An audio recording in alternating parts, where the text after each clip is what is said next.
Can we log in with Google Play on Brawl Stars? Hi everybody, welcome back to our channel. In today's video, we are going to find out if we can log in through Google Play in Brawl Stars or not. So let's just dive right into the video and find out.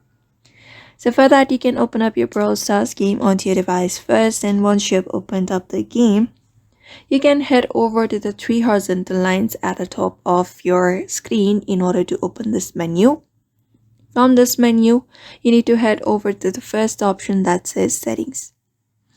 So normally before the update of Brawl Stars, we used to have an option here under the settings that used to let us, combine our account, our Google account with Brawl Stars. But unfortunately right now, we don't have that option.